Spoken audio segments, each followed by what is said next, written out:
Boa noite, meus amados irmãos. Em santa convocação, eu convido a toda a igreja a se colocar de pé, onde nós estaremos fazendo a leitura do livro de Salmos. Salmos de número 95. Leitura dos Salmos de número 95.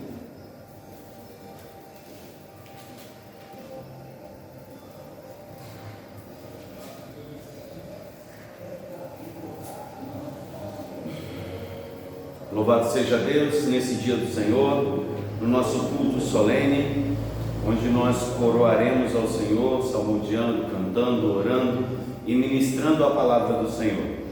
Meus amados irmãos, leiamos: Vinde, cantemos ao Senhor com júbilo, celebremos o rochedo da nossa salvação, saiamos ao seu encontro com ação de graças, vitoriemo-lo com salmos, porque o Senhor é o Deus supremo e o grande Rei acima de todos os deuses. Nas suas mãos estão as profundezas da terra, e as alturas dos montes lhe pertencem. Dele é o mar, pois ele o fez, obra das suas mãos, os continentes. Vinde, adoremos e prostemo-nos, joelhemos diante do Senhor que nos criou. Ele é o nosso Deus, é nós, povo do seu pasto e ovelhas da sua mão. Hoje, se ouvirdes a voz, não endureçais o coração como em Meribá, como no dia de Massá no deserto, quando vossos pais me tentaram, pondo-me à prova, não obstante terem visto as minhas obras. Durante 40 anos estive desgostado com essa geração e disse: é povo de coração transviado, não conhecem os seus caminhos. Por isso jurei na minha ira: não entrarão no meu descanso. Então louvemos ao Senhor, que Deus é bom. Amada igreja do Senhor, aonde está o nosso socorro? O nosso socorro está em nome do Senhor, Criador dos céus e da terra. Graça a vós outros da parte do nosso Senhor e Salvador Jesus Cristo. Vamos orar, irmãos.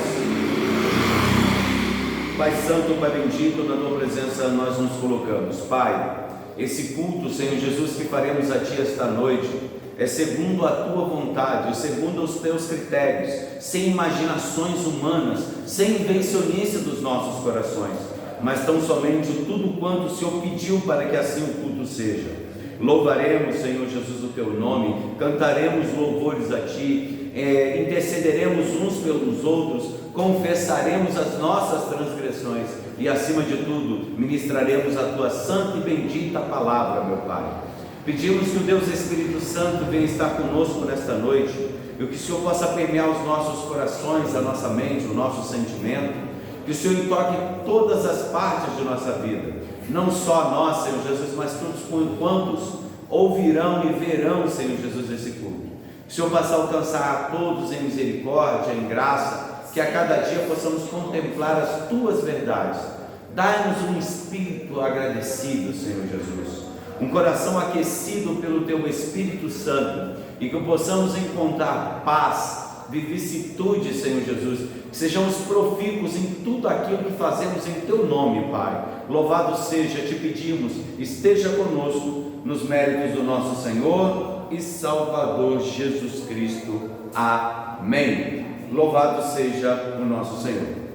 Meus amados, nesse momento nós faremos a leitura do credo. Meus amados, hoje eu vou fazer a leitura do credo niceno-constantinopolitano, ou credo niceno. Se os irmãos puderem me acompanhar aí no aplicativo da igreja, caso não, os irmãos ouçam que eu vou fazer essa leitura. Amém?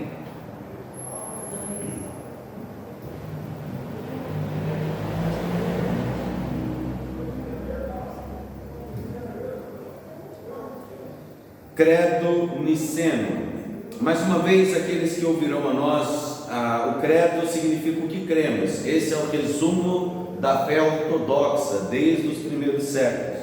É assim que os cristãos fazem em seus cultos desde a era apostólica e dos santos pais da igreja. Credo niceno-constantinopolitano. Creio em um só Deus, Pai Todo-Poderoso, Criador do céu e da terra e de todas as coisas visíveis e invisíveis. Creio em um só Senhor Jesus Cristo, Filho unigênito de Deus, nascido do Pai antes de todos os séculos, Deus de Deus, luz da luz, Deus verdadeiro de Deus verdadeiro, gerado, não criado, consubstancial ao Pai. Por Ele todas as coisas foram feitas, e por nós homens, e para nossa salvação, desceu dos céus e encarnou no Espírito Santo, no seio da Virgem Maria, e se fez homem. Também por nós foi crucificado sobre Pôncio Pilatos, padeceu e foi sepultado, ressuscitou ao terceiro dia conforme as Escrituras, e subiu aos céus, onde está sentado à direita do Pai. E de novo há de vir julgar em sua glória, para julgar os vivos e os mortos, e o seu reino não terá fim. Creio no Espírito Santo, Senhor que dá vida, e procede do Pai e do Filho, e com o Pai e o Filho é adorado e glorificado. Ele que falou pelos profetas. Creio na Santa Igreja Universal, professo um só batismo para a remissão dos pecados, e espero a ressurreição dos corpos e a vida do mundo que há de vir. Amém. Louvado seja o nosso Senhor. Nesse momento faremos a salmodia dos Salmos 42.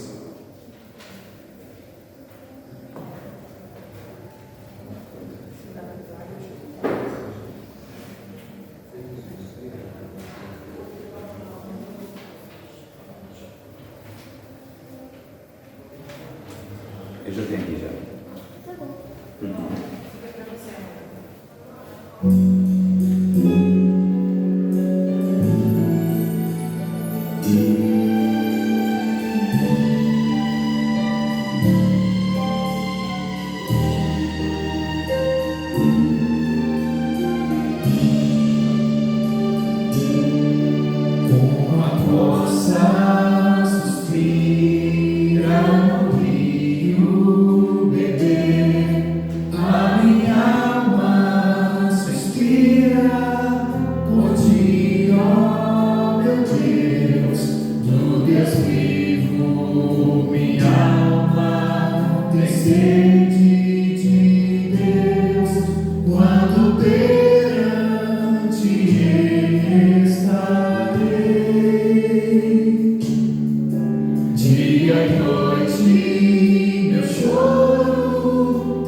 Louvado seja o Senhor.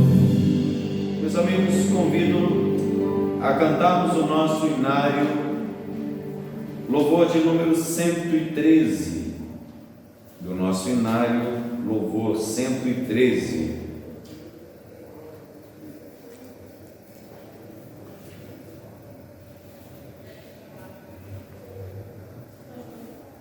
Achei um bom amigo.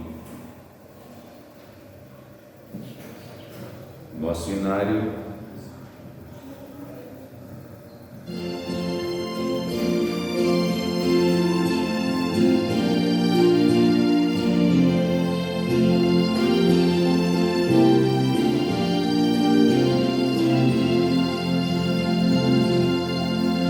achei um bom amigo, Jesus o Salvador, mesmo grande escolhido para mim.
145 do nosso hinário.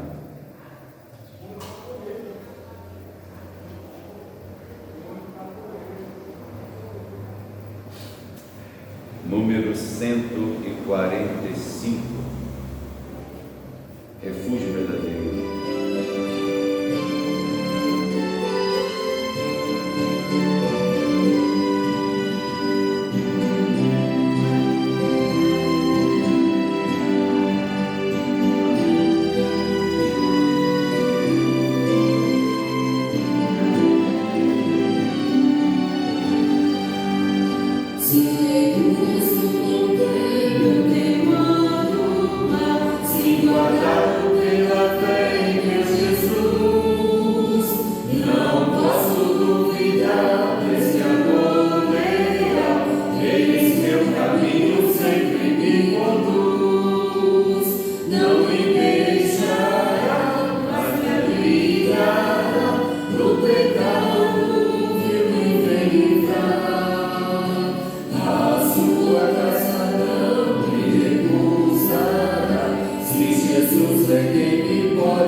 Irmãos, abram suas Bíblias comigo em Miqueias.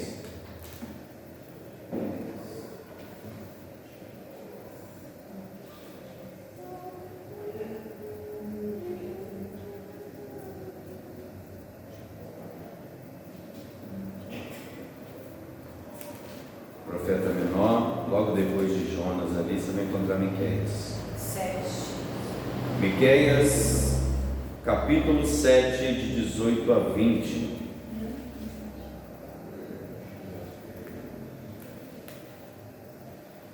As pessoas devem dizer, mas tem Miqueias na Bíblia? Sim, tem, acredite se quiser. Se caso você queira alguns nomes interessantes, tem Naum, tem Sofonias, entendeu? Se quiser, tudo nome aí dá para colocar aí nas crianças aí, que vai ser uma bênção. Capítulo 7 de Miqueias, 18 a 20. Está escrito assim: quem, ó Deus, é semelhante a ti, que perdoas as iniquidades e te esquece da transgressão do restante da tua herança? O Senhor não retém a sua ira para sempre, porque tem prazer na misericórdia. Tornará a ter compaixão de nós, pisará aos pés as nossas iniquidades e lançará todos os nossos pecados na profundeza do mar. Mostrarás a Jacó a fidelidade e a Abraão a misericórdias, a quais jurastes a nossos pais desde os dias antigos. Esse momento de culto, irmãos, onde nós, com o coração contrito e triste, nós confessamos as nossas transgressões ao Senhor e pedimos que Ele venha perdoar os nossos pecados, porque nós precisamos estar sempre pedindo perdão, porque as falhas, elas sempre acontecem. Então que nós peçamos, porque sabemos que o nosso Deus lança no mar do esquecimento as nossas falhas. Oremos em contrição. Nesse momento nós ficaremos um breve silêncio, pedindo ao Senhor, e logo em seguida esse silêncio será rompido pela irmã Eliana em agradecimento pelo perdão dos nossos pecados. Amém? Oremos.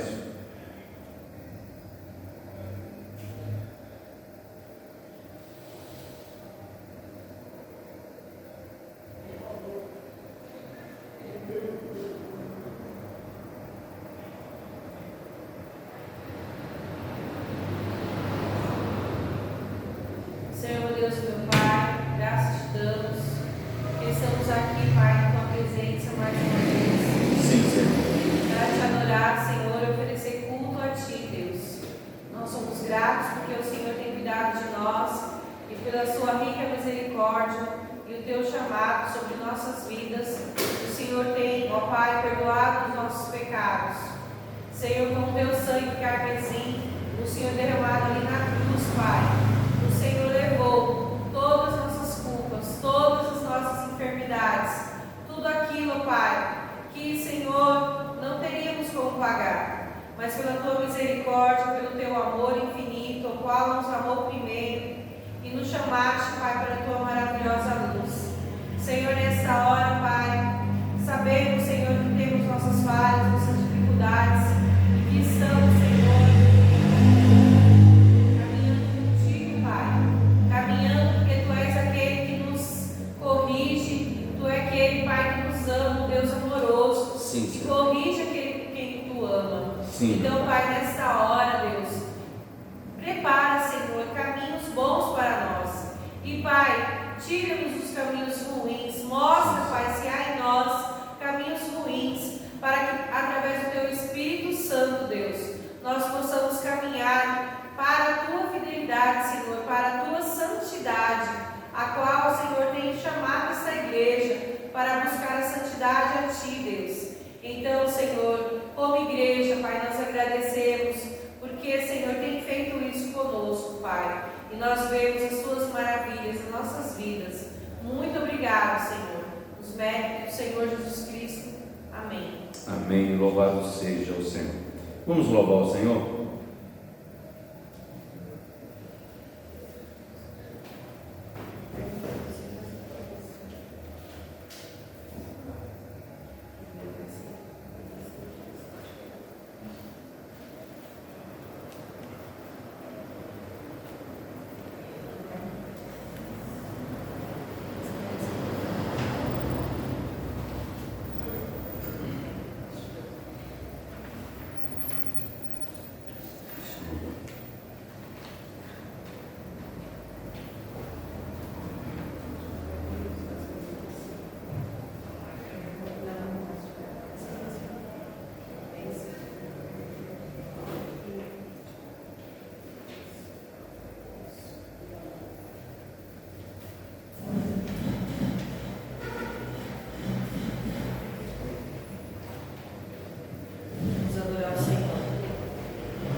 Leitura dos Salmos de número 121. Leitura de Salmo número 121.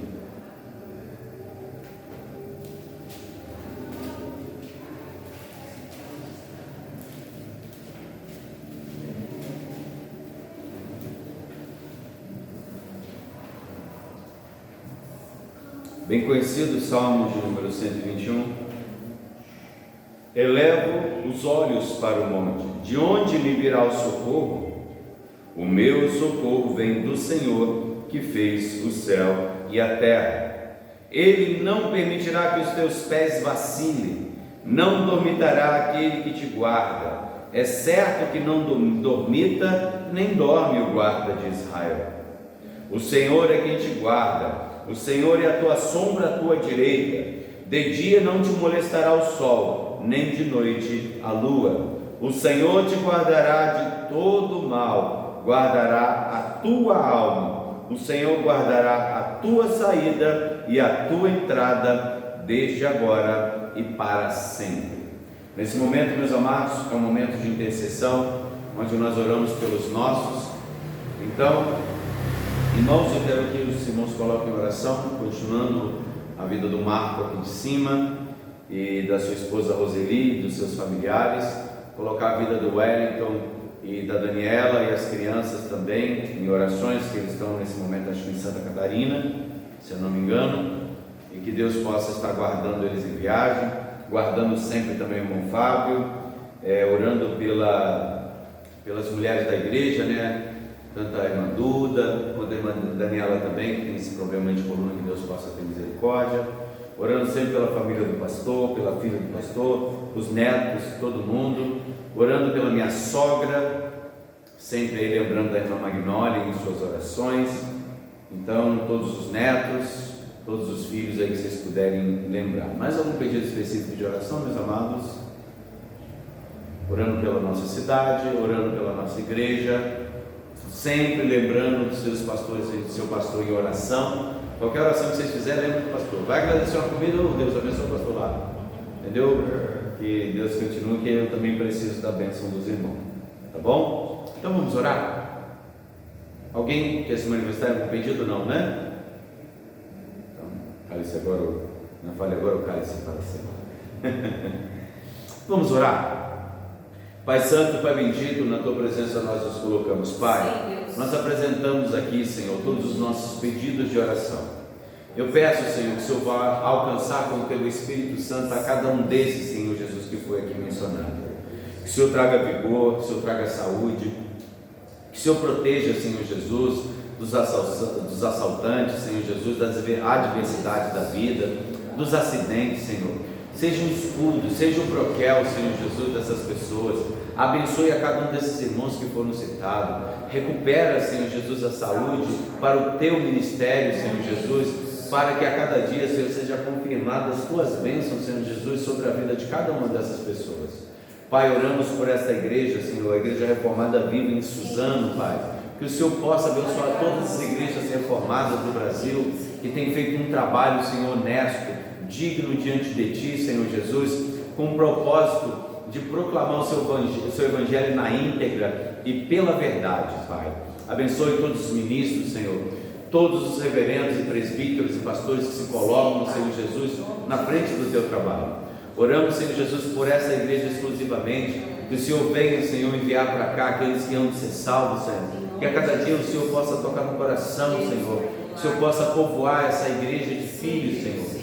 Dá-nos filhos, Senhor Jesus, para que não morramos, Pai. Abençoe a Tua igreja, Senhor. Abençoe o Teu povo que aqui está. Que eles estejam a cada dia mais preparados, Senhor Jesus, para os benefícios e as obras, Senhor, que sairão deste local. Pedimos também, meu Senhor Jesus, que o Senhor venha entrar com providência, Senhor Jesus, nas nossas vidas, na nossa nação, no nosso bairro, Pai. Que aqui, Senhor Jesus, seja um local de descanso para as almas.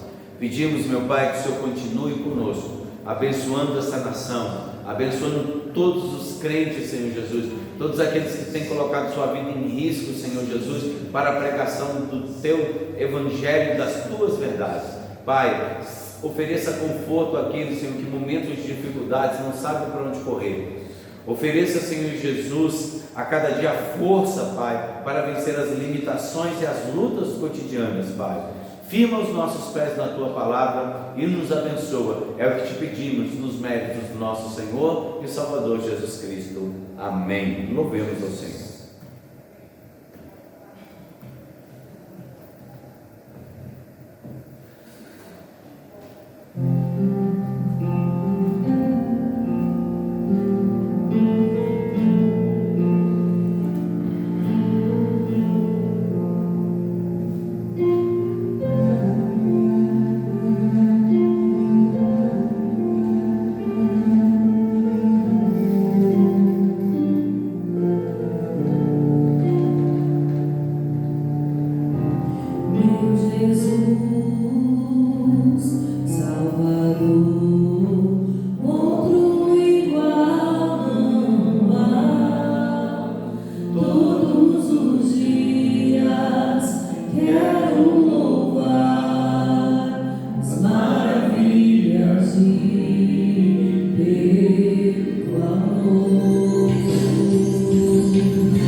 Louvado seja.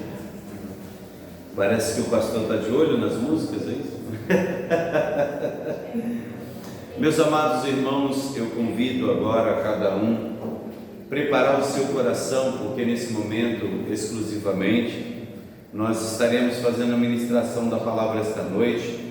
Nós daremos encerramento ao livro de Tiago, a essa carta pastoral, né? As epístolas pastorais aí. Que o Senhor venha abençoar essa noite a ministração. Para tanto, nós vamos orar a Deus, agradecendo esse momento de louvor, agradecendo esse momento onde que cada um de nós já ouvimos tanto de Deus essa noite através dos louvores, que não deixemos que a frieza do dia a dia apague de nós a chama do Espírito Santo. Amém? Vamos orar? Pai Santo, Pai bendito, na Tua presença nós nos colocamos. Pai, pedimos que o Senhor venha se mostrar a nós nesta noite, em cada versículo aqui citado, Senhor, nós encontremos, meu Pai, aquilo que venha satisfazer a nossa alma, alertar os nossos corações e os nossos olhos, e que as palavras aqui expressas, Senhor, não tenham nenhum tipo de pessoalidade, porque cada um de nós sabemos a importância que tem da verdade do Senhor em nossa vida. Para tanto, Senhor, pedimos que o Senhor venha nos transformar, nos preparar e a cada dia, Senhor, nos orientar, redarguir, admoestar, Pai, para que possamos crescer, estarmos, Senhor Jesus, dignamente santificados através da Tua palavra. É o que te pedimos nesta noite, nos méritos do nosso Senhor e Salvador Jesus Cristo. Amém. Amém. Tiago capítulo 5.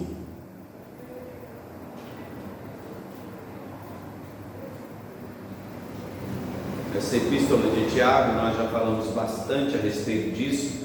Meus irmãos, para tanto, eu queria que os irmãos prestassem atenção mais uma vez. A epístola de Tiago, essa carta de Tiago, ela, meus irmãos, ela seria o provérbio do Novo Testamento.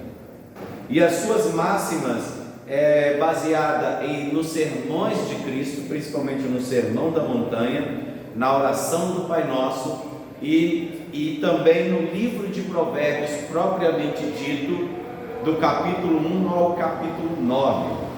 Nós encontraremos vários textos aqui que se referem diretamente a esses acontecimentos. Então, tendo em mente, irmãos, assim como eu disse, se você ler o capítulo 1, o capítulo 3, o capítulo 5, não importa qual ordem que você lê, vocês perceberão que não é uma continuidade. Assim sendo, o que acontece? Você consegue simplesmente ler o capítulo que você quiser. É assim como a gente faz em Provérbios também. Chega lá, você abre qualquer capítulo de Provérbios, você não vai precisar saber o contexto imediato nem o posterior, porque os capítulos, eles não se comunicam.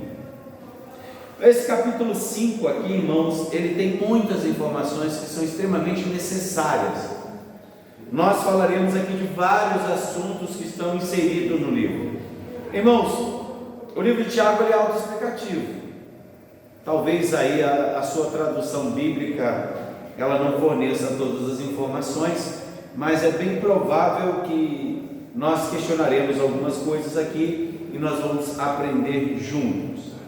Então eu queria convidar os irmãos para lerem o primeiro versículo, o primeiro, que na verdade é uma junção aí, até o terceiro ele vai falar dos mesmos assuntos. Então vou ler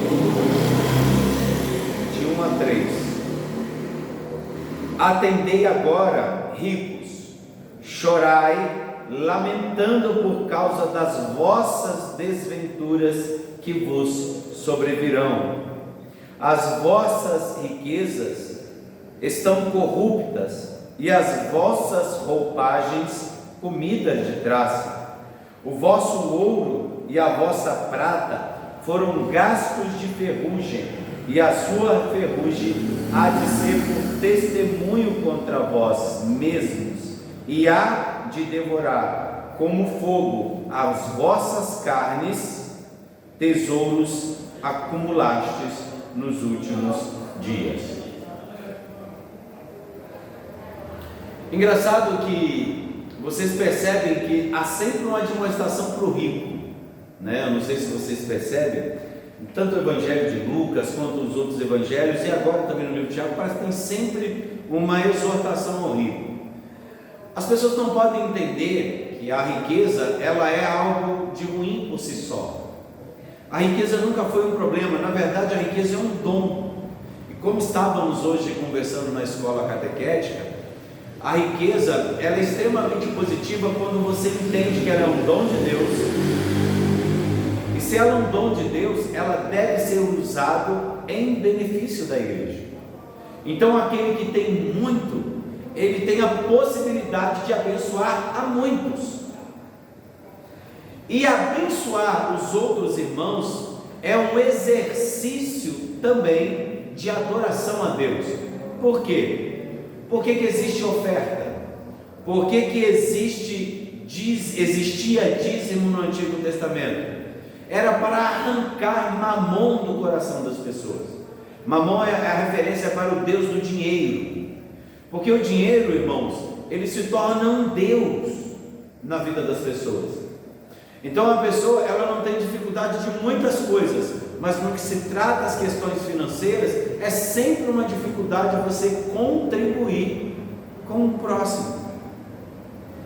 Eu confesso que também há uma denúncia nesse uso exagerado também, nessas petições que você vê nessas igrejas, onde que você dê a oferta alçada, dê a oferta disso, faça um voto daquilo, faça isso. Isso não existe. Isso não existe, isso não tem parâmetro bíblico. Eles usam imagens do Antigo Testamento para tentar forçar as pessoas, envergonhar as pessoas a ofertarem.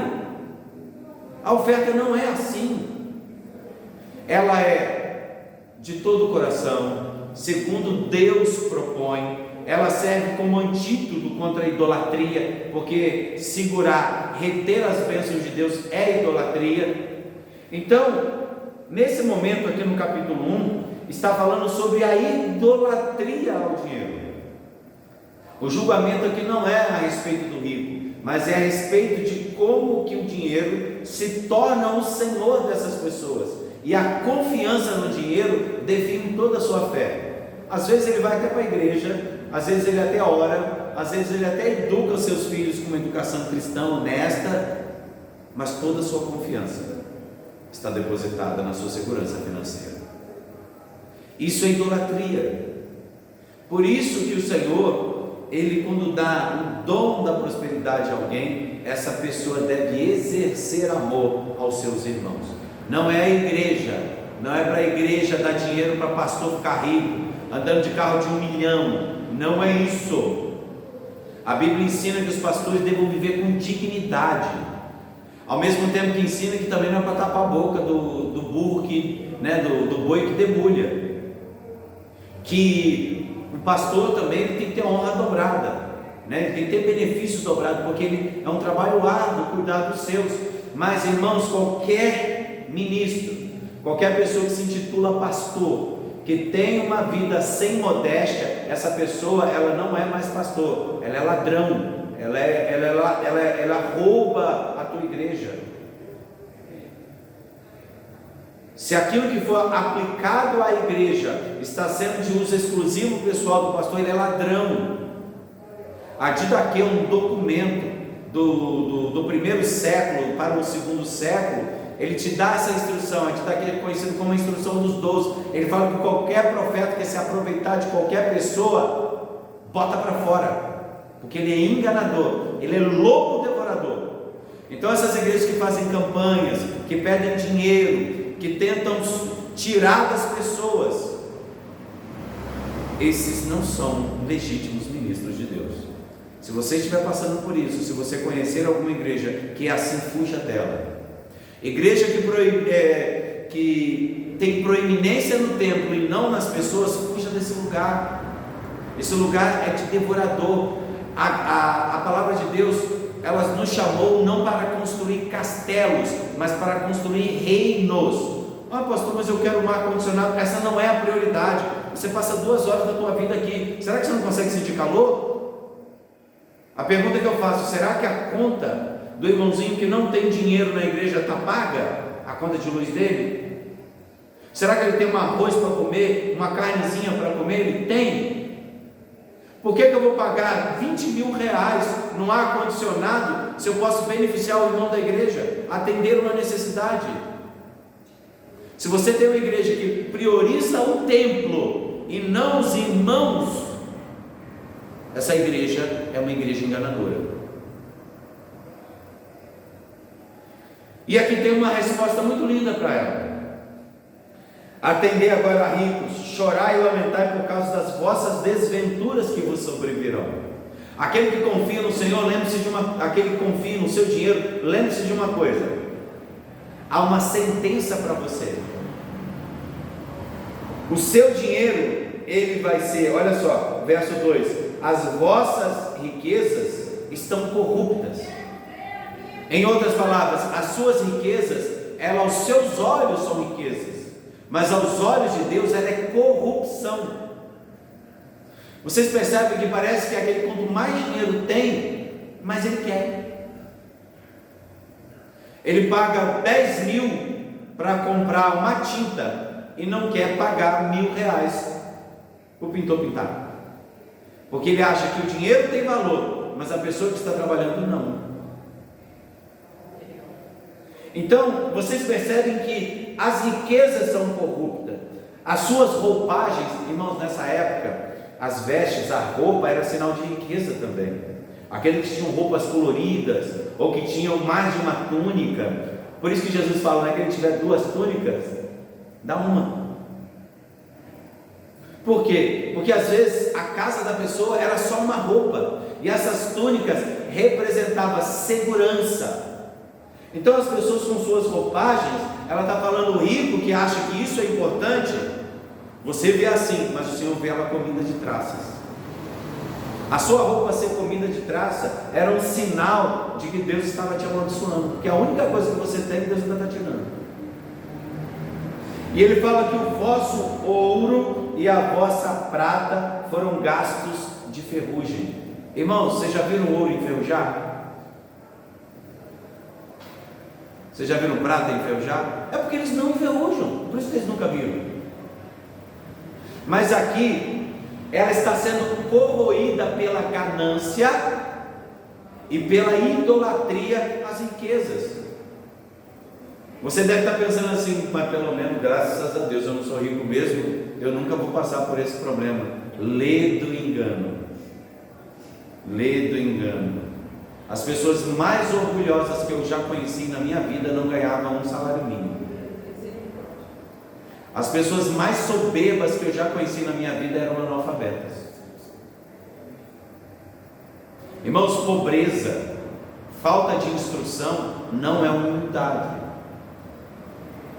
Não é humildade. Eu estou falando que cada um de nós, se não tomar cuidado, o pouco que temos se torna os nossos deuses.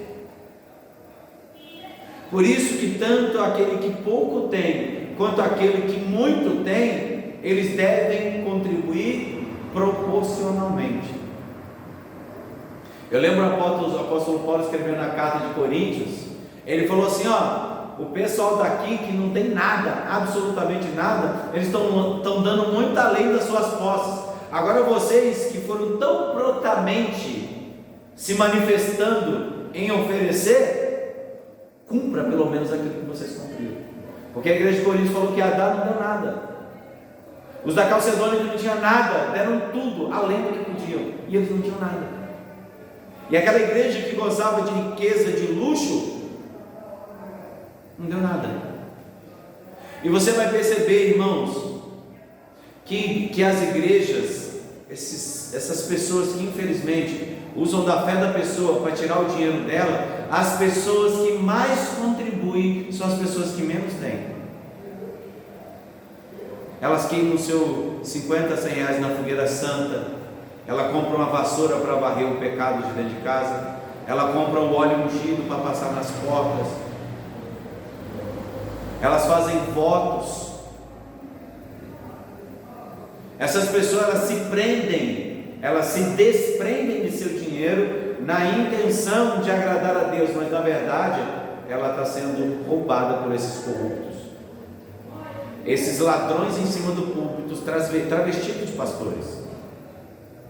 Irmãos, tudo aquilo que oferecemos a Deus é para o propósito da comunidade. Se a tua igreja tem alguém passando necessidade, nós vamos descobrir isso daqui a pouco, o contexto, é ali que nós devemos abençoar os irmãos. Nós devemos nos desprender das amarras, da ambição, da idolatria de Mamon, para oferecer as nossas mãos para aqueles que precisam. Por isso que ele fala que o vosso ouro e a sua prata foram gastos de ferrugem. Há de ser por testemunho contra vós mesmos, e há de devorar como fogo as vossas carnes. O devorar de fogo aqui, irmãos, é passar pelo escrutínio de Deus e ser avaliado segundo as suas obras. Ele está apontando para que essas pessoas que idolatram o dinheiro, elas vão para o inferno, e lá no inferno, a sua aparência bonita, robusta, gordinha, porque, irmãos, nessa época, qualquer pessoa que era mais gordinho, significava que essa pessoa era próspera, que ela tinha muitos recursos, porque todo mundo era magro, comia uma vez por dia, né? Uma mistura de farinha com azeite, raramente comia uma carne, talvez uma vez por ano na Páscoa, ou se ele fosse a algum templo pagão e comesse alguma carne que fosse oferecida lá.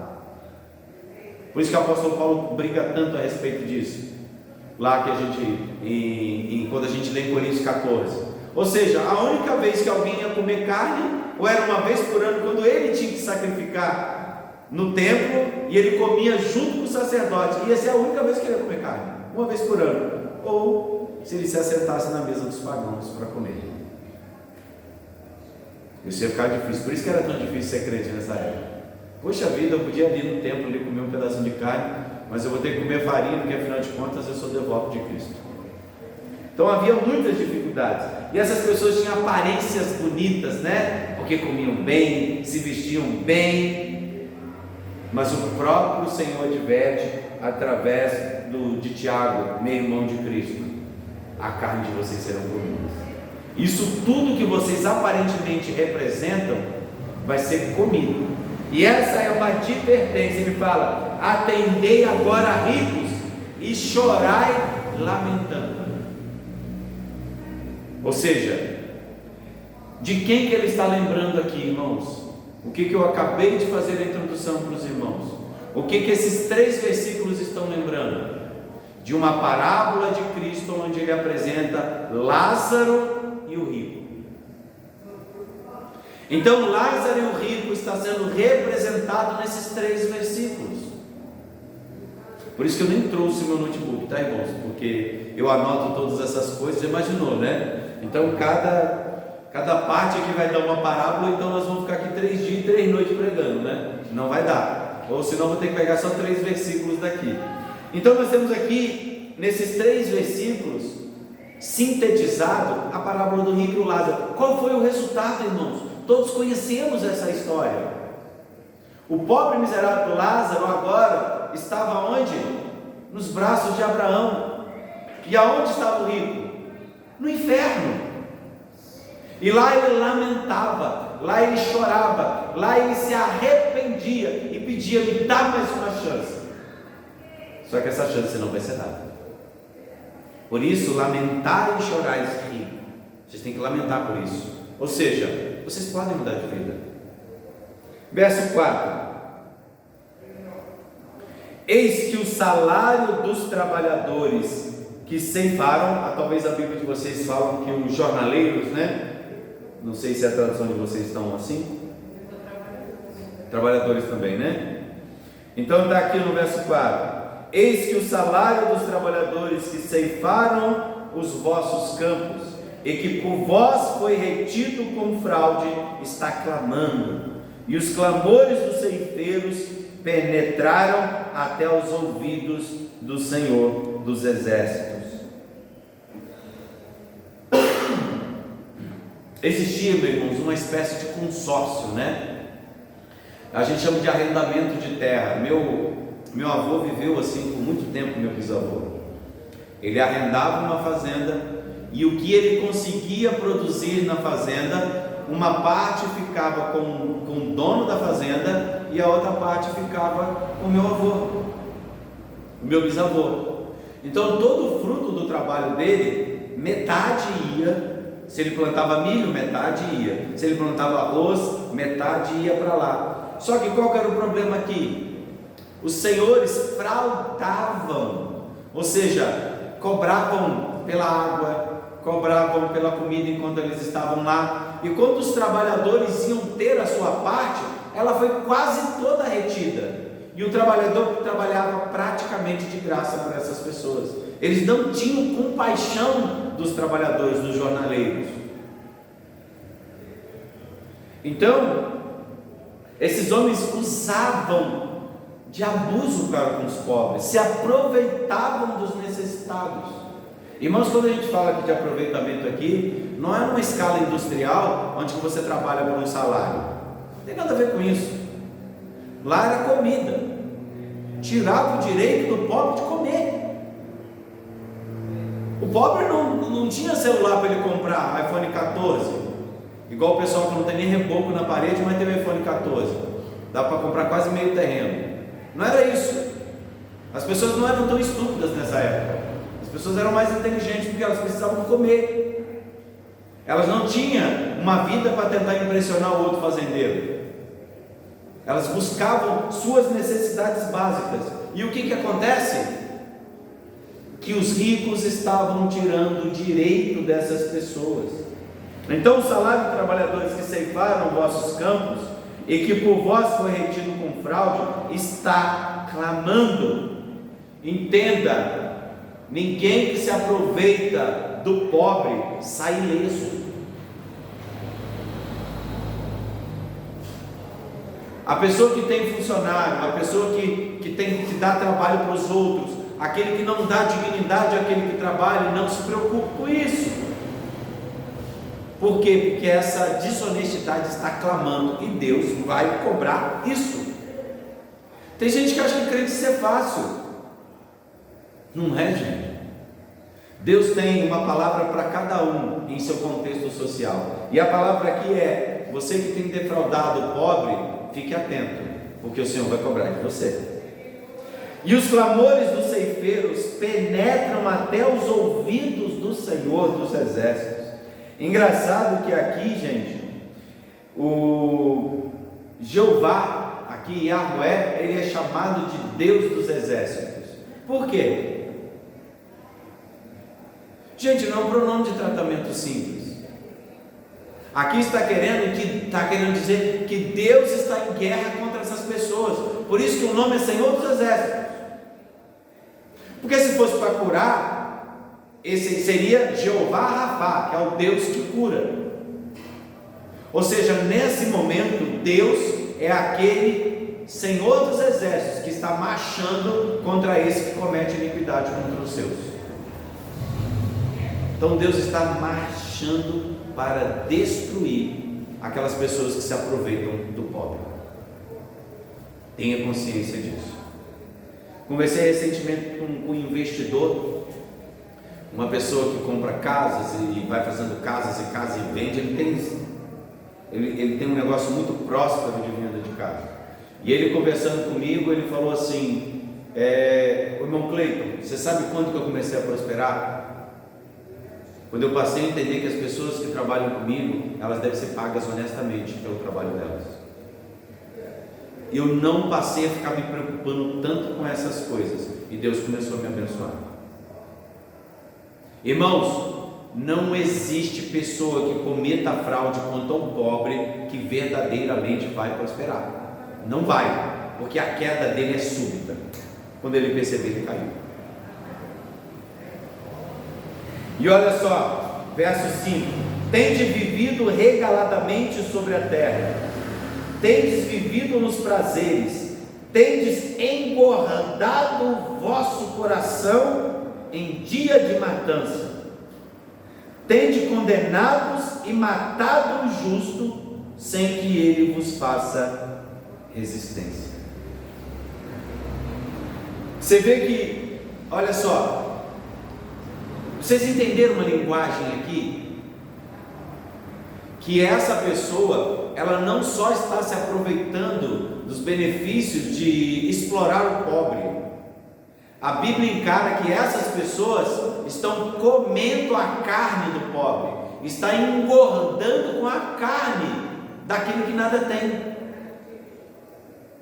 Ele está matando, presta bem atenção, tens vivido regaladamente sobre a terra, tens vivido nos prazeres, tens engordado o vosso coração em dia de matança, e tens condenado e matado o justo, sem que eles nos façam resistência.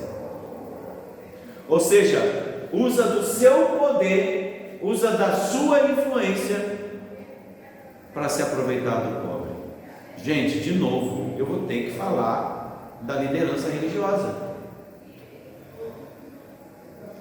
porque essa era a realidade do primeiro século, essa era a realidade desse povo, daquela liderança, dos fariseus daquela época. Eles viviam como reis, enquanto os pobres viviam como miseráveis. Então, meus amados, vocês percebem que aqui há um julgamento para as pessoas, há um julgamento dizendo que essas pessoas serão condenadas. Deus vai cobrar, Ele já disse: você tem matado o pobre e tem vivido regaladamente.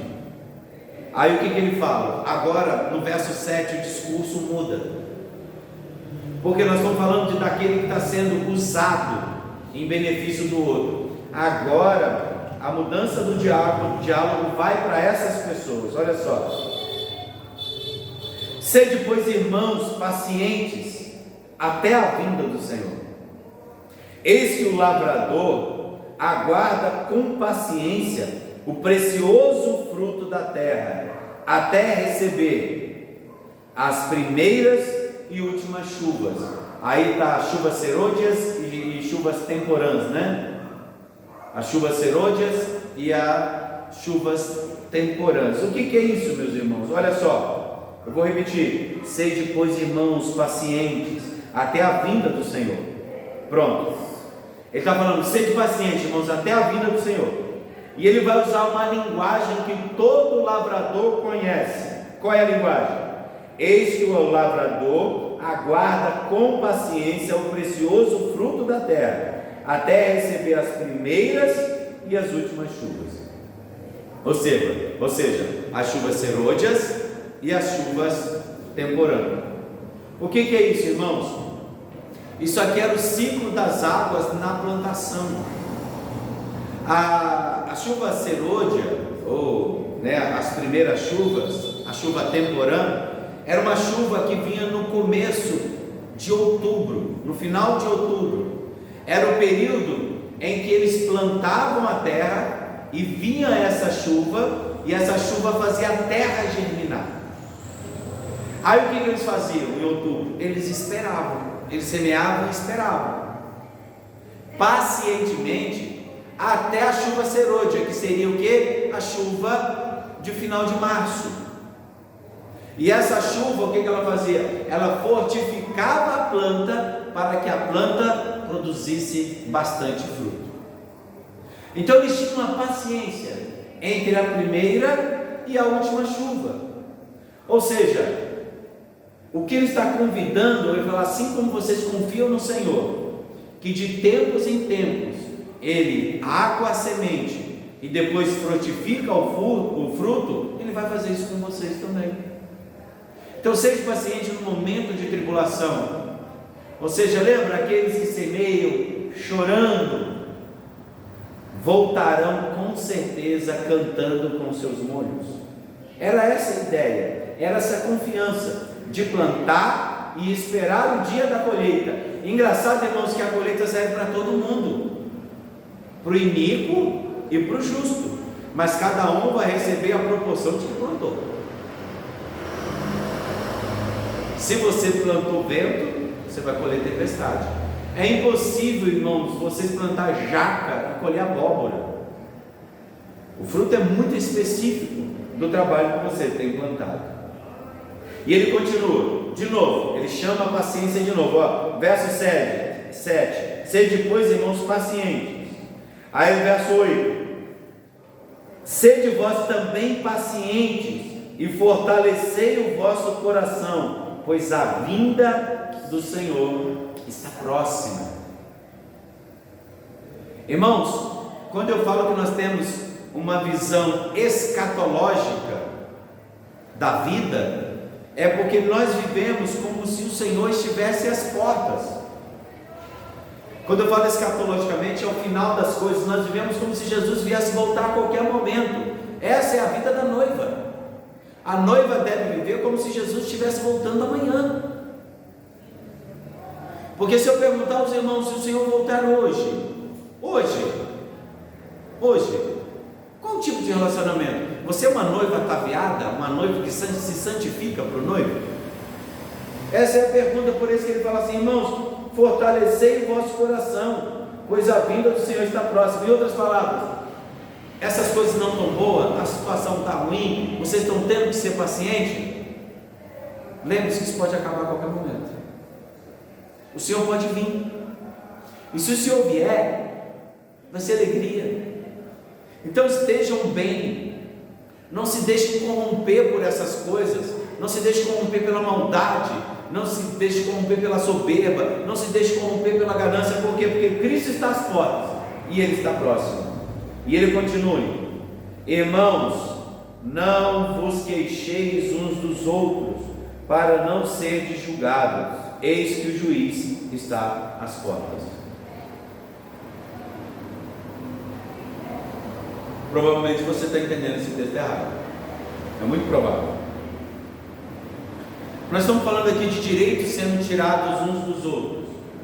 Não é isso que nós estamos vendo aqui? O rico se aproveitando do pobre. E o que o pobre costumava fazer quando o direito dele era tirado? Eu vou ao juiz, eu vou reclamar, porque afinal de contas eu fiz um contrato e o contrato está sendo diferente, então eu vou até o juiz. E qual era o problema? O juiz julgava. E julgava a favor de quem? Do rico. Por quê? Porque a justiça era comprada pelo rico. Não é nada parecido com hoje.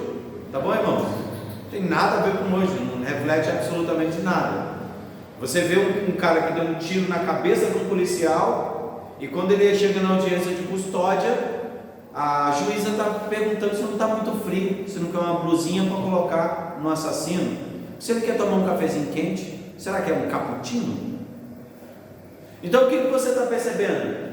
O direito do pobre é jogado fora, o direito do justo é jogado de fora, e a justiça se tornou em injustiça.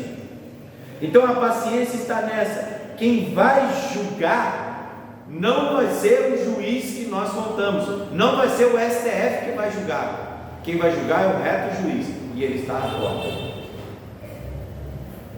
É Deus que julgará, irmãos, essas atrocidades que nós temos visto a justiça brasileira fazer. Não se iluda, Deus está vendo isso, e Ele vai julgar.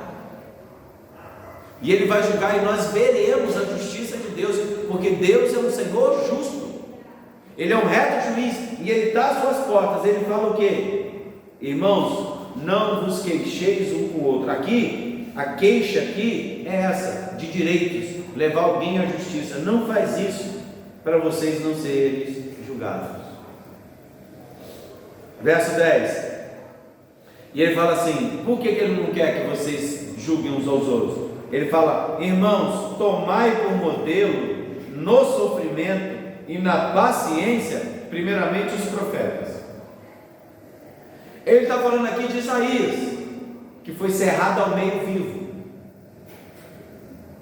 pendurado de cabeça para baixo e cerrado. Vocês estão percebendo?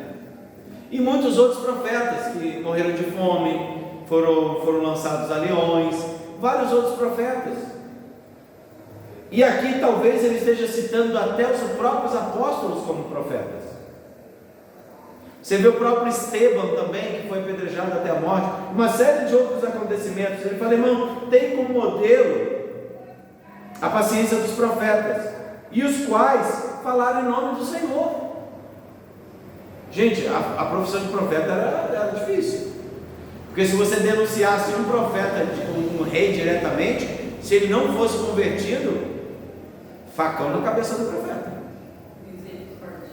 Vocês acham que o profeta era o quê? Aí você vê hoje essas igrejas com esses monte de engodos aí, eis que eu sou o profeta. Você é um bobo. Se na tua igreja tem profeta, isso significa que o seu pastor é um incompetente, porque o papel do profeta é denunciar pecado, é denunciar desvio da igreja. Isso significa que o teu pastor, ele é um incompetente, ele não tem cumprido o seu papel de entregar as escrituras. Irmãos, o profeta, ele só se levanta contra os governos, quando os governos já não funcionam mais, quando os reis já não funcionam mais, e quando os sacerdotes não funcionam mais. O profeta é a última voz do juízo. Se um profeta se levanta, é porque juízo sobre esse local está sendo levantado. Então esses bobão que estão aí, que são macumbeiros da fé cristã, eles não são profetas, são enganadores. E mas ele adivinhou. Então ele está possuído por espírito enganador. Se ele adivinhou alguma coisa, são falsos. Porque se um profeta, se existe profeta hoje que se levanta na igreja, isso significa que essa igreja, Deus já abandonou ela. Então vamos continuar. Verso 11: eis que temos por felizes os que perseveram firmes. Tendes ouvido da paciência de Jó, e vistes que fim o Senhor lhe deu, porque o Senhor é cheio de terna misericórdia e compassivo. Ele está falando assim, irmãos, se você está passando por todas essas dificuldades, porque, irmãos, lembra que a carta ele está escrevendo aos judeus gentílicos da diáspora, ou seja, são os judeus que se espalharam pelo mundo. A diáspora é a grande dispersão que se deu desde a época do Império Babilônico ou do Império Medo-Persa, onde que os crentes foram esparramados por todos os cantos da terra. Então havia comunidades judaicas em vários locais no mundo, África, Europa, naquela época inteira, não era chamada assim ainda, mas naquela região inteira havia ali vários grupos religiosos cristãos, e é isso que Tiago está fazendo. Ele fala, irmão, vocês têm paciência. Por quê? Porque o Senhor é bondoso, e no final o Senhor vai abençoar você. E ele lembrou da situação de Jó. Jó perdeu filho, Jó perdeu esposa, Jó ficou doente, ficou na beira da morte, e a recompensa, Deus o restituiu com tudo. Amém. Irmãos, mas caso Deus não te restitua com tudo, Ele ainda tem algo que é mais valioso que tudo, é o seu perdão, o seu amor e a eternidade com Ele. E continuando no verso 12, ele fala, olha só, ele está citando um texto acima, e acima de tudo, porém, meus irmãos, não jureis pelo céu, nem pela terra, nem por qualquer outro voto, antes seja o vosso sim, sim, e o vosso não, não, para não cairdes em juízo. Mais um verso extremamente mal interpretado. Por que ele está falando isso?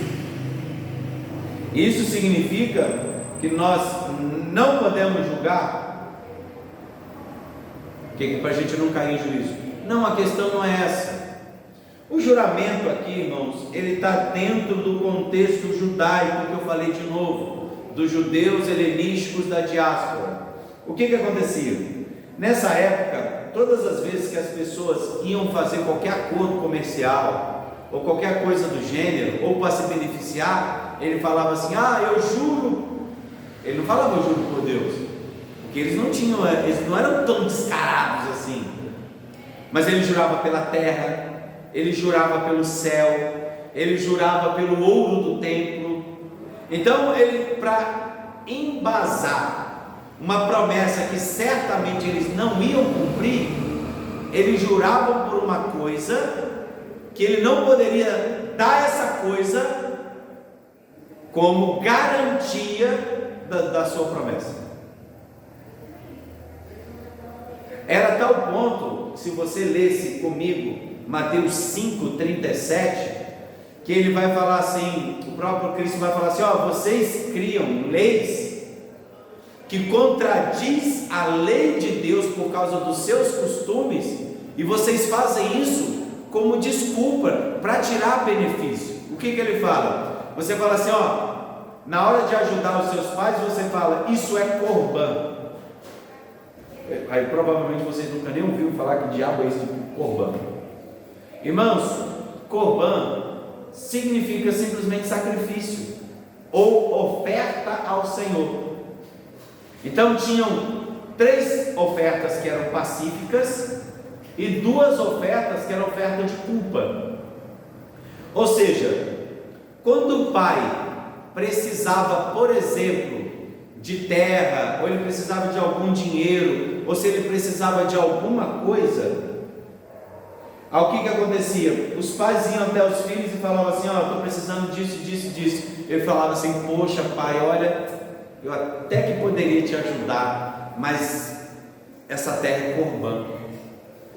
Ou seja, eu dei em oferta à casa de Deus, mas não deu nada, porque é Ele que tira o benefício, mas Ele fala que aquilo ali é para Deus.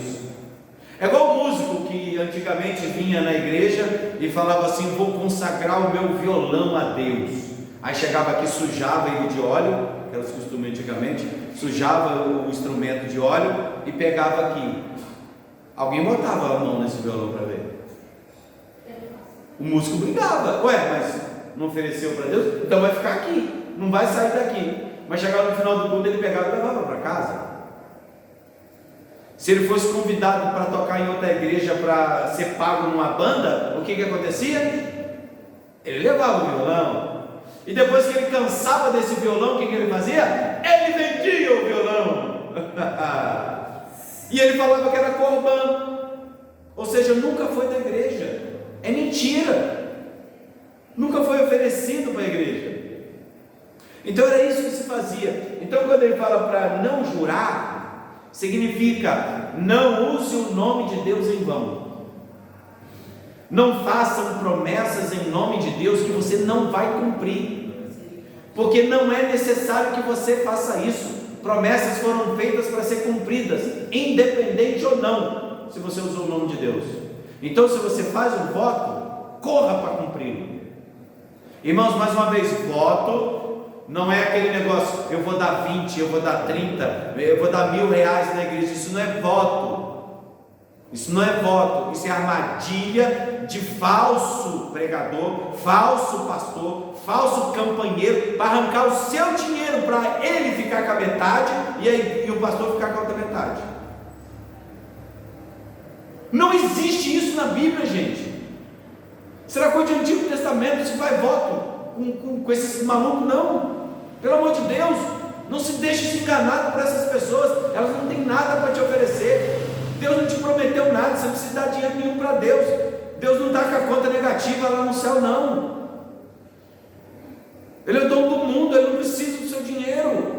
Pare de ser enganado por esses ladrões em cima de púlpito, esses devoradores.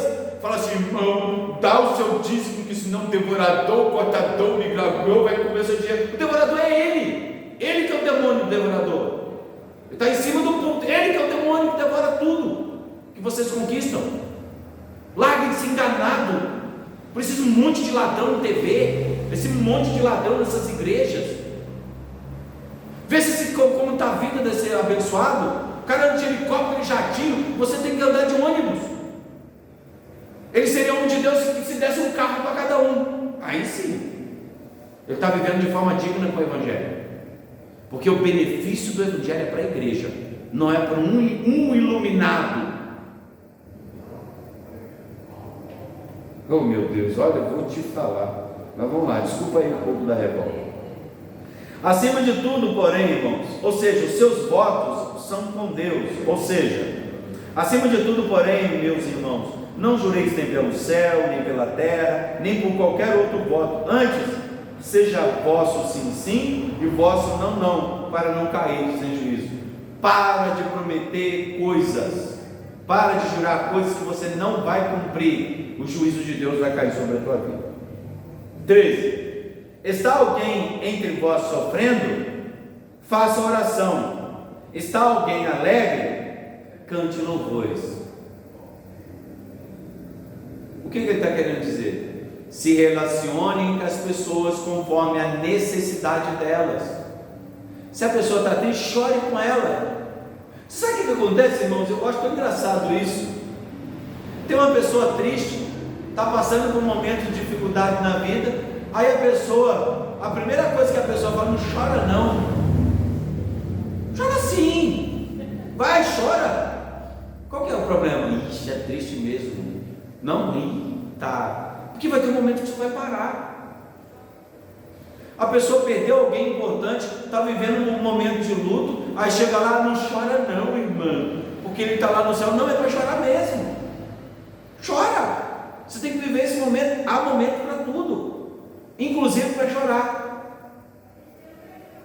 Receba o luto, guarda o luto, sofra o que você tem que sofrer, mas se levante depois, porque vai ter um momento que nós vamos ter que nos alegrar. Vamos cantar junto também, vamos louvar junto. Em outras palavras, se relacione com as pessoas conforme as necessidades que elas estão passando. Se for para abençoar, está passando dificuldade financeira, não olhe por ela não, dê cesta básica. Ela está passando por problemas emocionais, não vai lá derrubar, coitada não.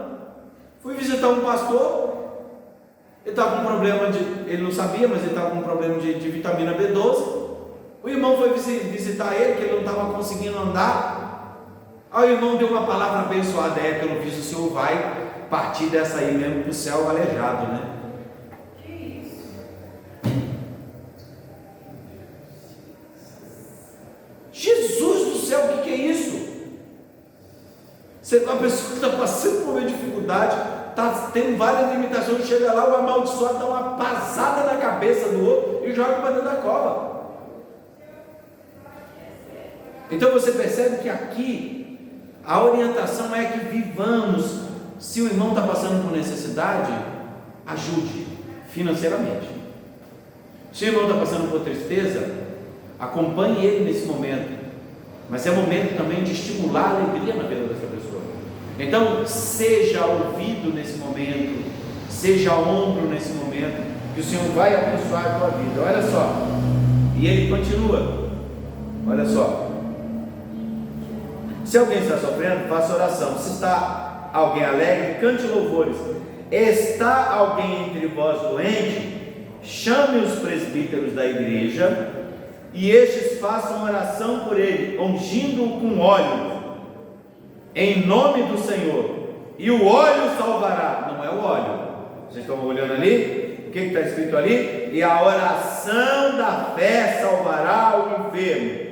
O Senhor levantará. E se houver cometido pecado, lhe serão perdoados os pecados. Mais uma coisa que não desce na minha cabeça é esse povo do óleo. Gente, é quase mataram por óleo. Suja as portas da casa, suja o carro, suja a moto, suja a chave. Irmãos, o objetivo do óleo primeiramente era por fins medicinais. Existia 3 prensadas de óleo, cada óleo era específico para uma função. Uma era sacerdotal, outra era para enfermidade e a outra era para cozinha. Ainda tinha um quarto, né, que era para lamparina, que era o mais ruimzinho de todos. Então o óleo aqui ele tem uma função medicinal. Irmãos, se vocês já tiveram uma ferida seca, que quando você vai andar parece que ela está quebrando, dói que só. Eu já ralei, já caí de moto, já caí de bicicleta, eu já caí de jegue, eu já caí de porco, em tudo que vocês podem imaginar. Era uma criança assim super light. Então já caí de caminhão, já caí de fusca, gente, já caí de tudo que é coisa que vocês podem imaginar. Já me arranhei todo, enfim. Sabe o que eu fazia? Passava óleo. No machucado tudo ressecava, passava óleo, porque era muito pobre, né? Então não tinha azeite, né? Então nessa época o tratamento era esse. Mas o que curava? O que curava? A oração da fé. Agora tem esses mandingueiros Esses macumbeiros gospel levam o óleo lá no monte. Eu não sei de onde que tiraram que tem que levar o óleo no monte, porque parece que o monte, Deus só consegue olhar o monte, Ele não olha nem, Ele não olha lugar nenhum, sabe? Uns negócios assim sem pé e sem cabeça. Esses místicos, esses macumbeiros, aí traz aquele óleo, suja todo mundo com aquilo e acha que está fazendo alguma coisa. Gente, acorda, isso é misticismo, isso não se enquadra dentro do conceito bíblico. O óleo não é para isso. E os pastores que enchem a cabeça de óleo na hora da consagração, fui consagrado a pastor e recebeu óleo na cabeça. Isso é um símbolo, não é um símbolo não, isso é desperdício de óleo, isso é misticismo. A autoridade que foi dada sobre a sua vida é o reconhecimento da igreja, não tem nada a ver com óleo na sua cabeça não. Daqui a pouco vão dizer que eu não sou reverendo, que eu não sou pastor, porque eu não tomei banho de óleo. Misericórdia, gente, vamos abandonar esse espiritismo que entrou dentro da igreja. Não bastava esse povo fazer batuque quase igual macumba e sair rodando e cair no chão, agora tem esse negócio de óleo, vassoura, gente, lê em cima, é uma infinidade de coisas. Isso é espiritismo, isso não tem nada a ver com o cristianismo. Então o que salva é a oração da fé. E quem é que tem que orar? É o presbítero. Por que o presbítero? Na nossa igreja não tem pastores, né? Nós somos todos presbíteros. Por que o presbítero? Porque a igreja reconhece o presbítero como autoridade espiritual. E ela é reconhecida, sabe como? No trato com as ovelhas. Por isso que a nossa igreja não é o pastor que decide quem é quem, é a igreja que reconhece o presbítero. É a igreja que vê no obreiro, naquela pessoa que trabalha, naquela pessoa que ora, naquela pessoa que faz, uma pessoa que tem se dedicado aos irmãos. Não é esses aventureiros espírita, travestido de pastor, que é o presbítero. Vamos lá, eu estou com a boca um pouco pesada, vocês me perdoem, mas é muita coisa. 15. A oração da fé salvará o enfermo, e o Senhor o levantará, e se houver cometido pecado, lhe serão perdoados. Quem levanta é o Senhor, não é o profeta que levanta, não é o curandeiro da igreja que levanta. Eu tenho dom de cura, você não tem dom de nada. Deus distribui a quem Ele quer, Ele cura quem Ele quer. Não é a sua mão que determina quem é que cura e quem é que não cura, não. É o Senhor que faz isso. E no verso 16: confessai, pois, os vossos pecados uns aos outros, orai uns pelos outros, para seres curados. Muito pode, por sua eficácia, a súplica do justo. Irmãos, se tem uma coisa que me dá até arrepio, é a infidelidade que a igreja tem com seus irmãos. Não existe uma raça mais infiel do que falso crente. Por que, irmãos? Se você tem um falso evangelho, você vai produzir falso crente. E o falso crente não tem compromisso nenhum com o seu irmão. Por que eu estou dizendo isso? Se você chama o irmão para dividir uma dificuldade que esse irmão está passando, você sabe o que acontece? Ele conta para todo mundo. Ele conta para o vizinho fofoqueiro, aliás, ele é mais um fofoqueiro, né? Ele conta para o vizinho. Daqui a pouco o irmão que abriu o coração para vencer uma dificuldade que ele está, ele espalha para todo mundo. E o pior de todos é o pastor, que sobe aqui no público para ficar jogando indireta para o irmão que está passando por dificuldade. Gente, não dá. Por isso que esse verso aqui, ele fala de confessar os vossos pecados uns aos outros. Mas se não for crente, saia, corre, porque esse indivíduo vai acabar com a tua vida. Irmãos, hoje eu como pastor, aos que estão me ouvindo, as ovelhas hoje, as pessoas, eu como reverendo, as pessoas têm dificuldade de conversar comigo por causa das suas experiências negativas com esses enganadores, com esses pseudo-pastores que pegaram pseudos evangelhos. Por quê? Porque ele acha que se ele abrir o coração com com o seu líder, com o seu reverendo, o que vai acontecer? Ele vai contar para todo mundo. Ou vai julgá-lo sem antes ouvir qualquer coisa. Esse é o resultado de uma fé que não é baseada num verdadeiro evangelho. Ela produz medo. Você imaginou? Você está congregando numa igreja que você tem medo do seu pastor? Isso é um absurdo. O pastor deve ser a primeira pessoa que a ovelha lembra quando ela passa por dificuldade. Gente, eu tenho que conversar com o meu pastor. Pastor, estou passando por isso. Pastor, olha, o negócio está bravo. É assim que se faz. Porque é bem possível que para você, o pastor vai ter mais sabedoria do que com ele mesmo. Porque ele vai pensar melhor no caso, ele vai te acompanhar em oração, ele vai lembrar de você. Mas é necessário que haja esse tipo de confiança. Muito tempo atrás eu dirigi uma igreja, já falei isso com vocês. Tinha uma irmã que estava super chateada comigo na igreja, super chateada comigo na igreja. E ela chegou, teve um momento que eu não aguentei, perguntei, mano, tem alguma coisa errada com a senhora? Ela virou, fez biquinho e falou, pastor, estou super chateada com o senhor. Já era uma senhora. Eu falei, mas a senhora está chateada por causa de quê? Eu passei por muitos momentos de dificuldade e o senhor não me ajudou. Aí eu respondi assim para ela, irmã, a senhora me perdoa. Eu tive uma dificuldade financeira agora há pouco tempo atrás, eu tive que vender minha bolinha de cristal. Então eu não passei a mão em cima dela e eu não consegui ver que a senhora estava passando por um problema. Então era necessário que essa irmã chegasse perto de mim e falasse, pastor, estou passando por isso. Irmão, juro para a senhora que eu ia ajudar. Mas já que eu vendi a minha bolinha, eu não pude saber. Então da próxima vez que a irmã passar por necessidade, a senhora não precisa passar sozinha. Vem conversar com o pastor. Irmãos, o pastor não tem bola de cristal. Ele não pode adivinhar qual é a sua dificuldade. E olha que eu ainda pergunto, está tudo bem? Está tranquilo?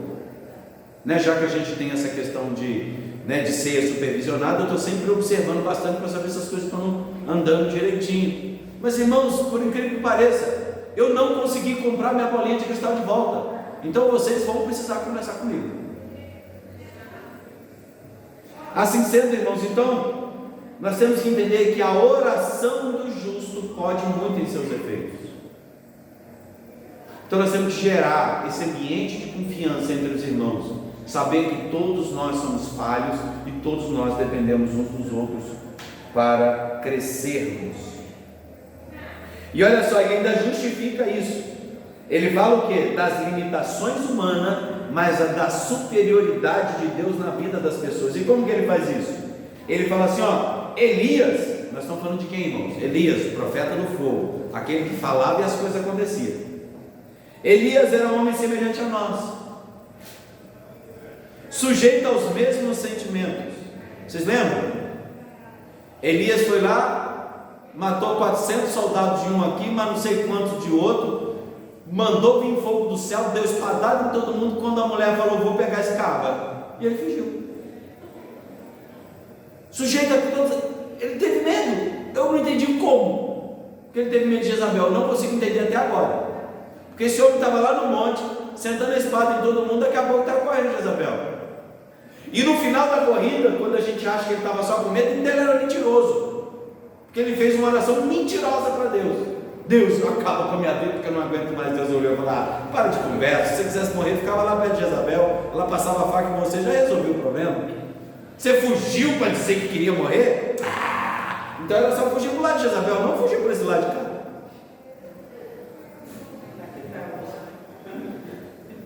Vamos parar de conversinha? Então, qual que é a questão aqui? Ele era sujeito às mesmas paixões que nós.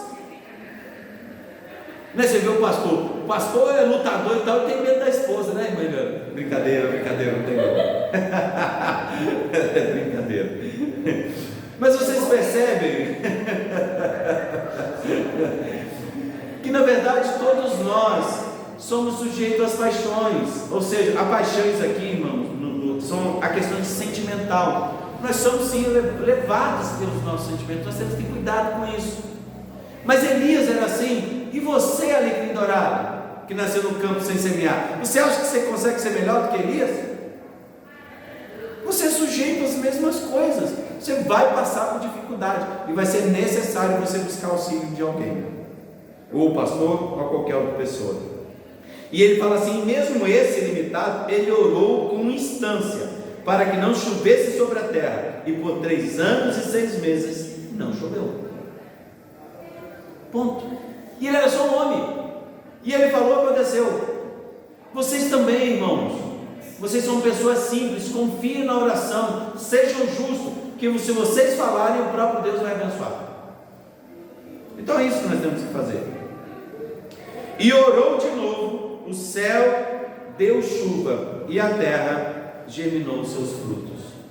Então, meus amados irmãos, se algum entre vós se desviar da verdade, e alguém o converter, pera, não entendam esse versículo errado. Irmão, não é você que converte ninguém. O contexto da palavra converter aqui, você sabe o que eu acho engraçado? De vez em quando eu encontro aí alguns pastores e uns caras que se chamam de pregador, porque o único pregador que eu reconheço é aquele que pendura roupa, porque na Bíblia não tem ministério de pregador. Né? Eles falam, eu sou pregador, logo imagina que é um cara que fica segurando a roupa em cima do arame. Eu não consigo pensar outra coisa. Porque todos nós somos proclamadores do Evangelho, todos nós fomos chamados. Agora, para pregador é poucos, inclusive lá em casa falta. De vez em quando você achar um pregador, manda para lá que tem roupa para estender. Então o que acontece? Aí esses mesmos pregadores falam, eu ganhei centenas de almas para Jesus. Que beleza, a gente não precisa nem mais de Cristo, nem do sangue dele, porque esse cabo consegue fazer isso sozinho.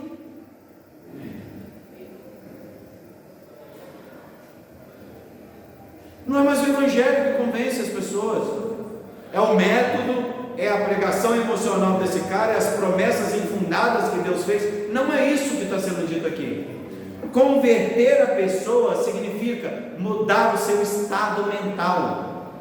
A palavra metanoie, ou seja, mudar a mente, significa apresentar tudo isso que eu falei com os irmãos nesse capítulo inteiro para o indivíduo.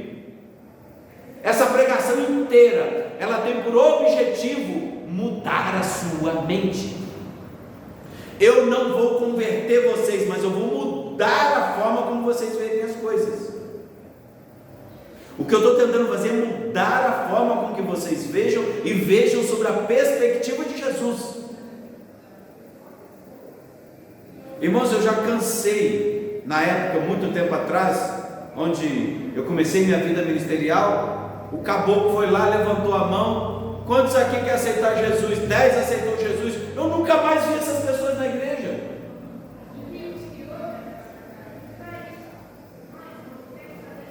Então o que eu estou querendo dizer, meus amados, é que olha só, se algum irmão entre vós se desviar da verdade, e alguém mudar a sua forma de ver as coisas, mudar a sua mente, como que as coisas acontecem, é o que eu estou tentando fazer para as pessoas que estão me ouvindo, não para os irmãos que estão aqui, que já sabem exatamente como que é o pastor, inclusive ficam rindo de mim, né? Porque às vezes eu sou um pouco ácido, né? Às vezes eu tenho a boca um pouquinho pesada, mas como que eu vou falar dessas pessoas, desses enganadores? Eu não vejo outra forma de falar, desses aproveitadores da fé dos outros. Eu estou tentando mudar a mente dessas pessoas para elas saírem desses lugares que são verdadeiras sinagogas de Satanás, enganadores, fazendo pessoas acharem que são ovelhas, são um bando de bode, comandado por lobo.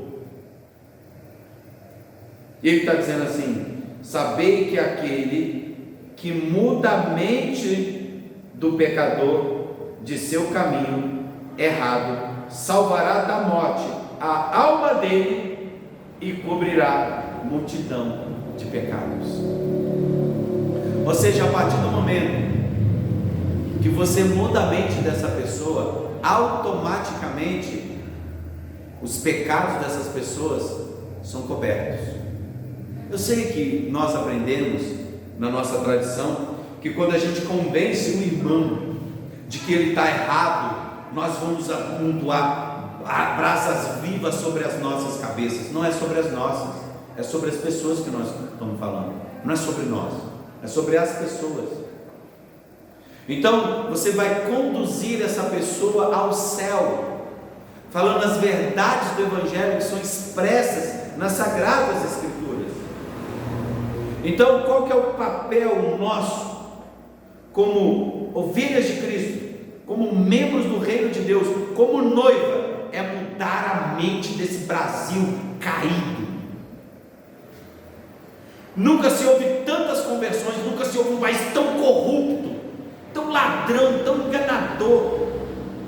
Chegar ao ponto de que relacionamentos, de casamentos de cristãos chegaram ao mesmo nível de divórcio do que as pessoas do mundo. Onde é mais fácil você ser passado para trás por um crente do que por um mundano. Chegar ao ponto de eu não querer trabalhar com crente, que são tudo preguiçosos, enganadores, e quer se aproveitar quando sabe que eu sou pastor. Quando chega um crente pedindo serviço, eu já sei, é problema. Por quê? Porque é indolente, preguiçoso, não trabalha e no final quer me processar para ganhar alguma coisa em cima. É isso que é o retrato do crente brasileiro. Acha que todo mundo deve alguma coisa para ele, e ele não tem obrigação nenhuma para com os outros. Então, irmãos, essa é a mentalidade que deve ser mudada. É isso que Tiago tão tranquilamente está falando falando para nós essa noite. Convertamos dos nossos caminhos e cobramos a multidão de pecados que está sobre nós, mas isso só acontece através da conversão, a verdadeira mudança de mentalidade.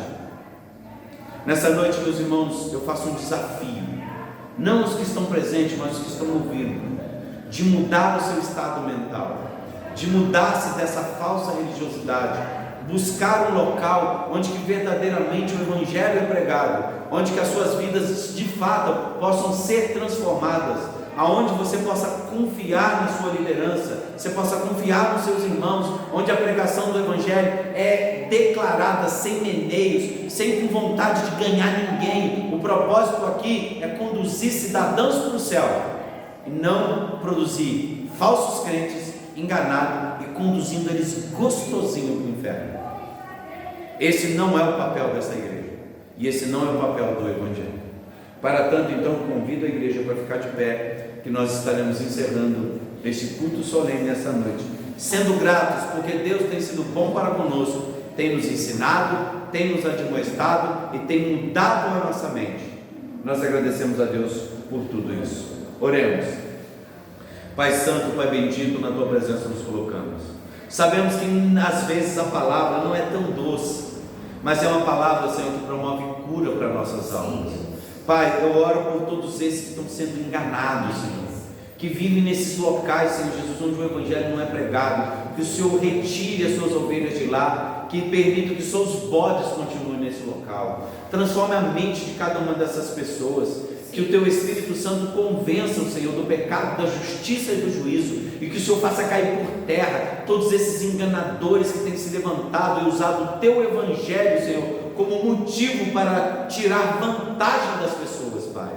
Nós oramos que essas pessoas que estão buscando ao Senhor, que encontrem conforto na Tua palavra, que encontrem conforto na Tua mensagem, e que aqui, Senhor, seja um lugar de cura e de bênção para a vida de cada uma dessas pessoas que ouvirão essa mensagem. Pai, eu peço que o Senhor despeça o Teu povo em paz, que o Senhor os guarde, que dê uma semana abençoada, que os trabalhos delas sejam abençoados, Senhor, que elas sejam pessoas abençoadoras na vida de todos. Que o Senhor vos abençoe e vos guarde, que o Senhor faça resplandecer o rosto sobre ti e tenha misericórdia de ti. O Senhor sobre ti levanta o rosto e lhe dê a paz. Que a graça do nosso Senhor e Salvador Jesus Cristo, o amor de Deus Pai e as doces consolações do Deus Espírito Santo sejam abundantes na vida de cada um, não só hoje, mas para todos sempre, e todos juntos digamos amém.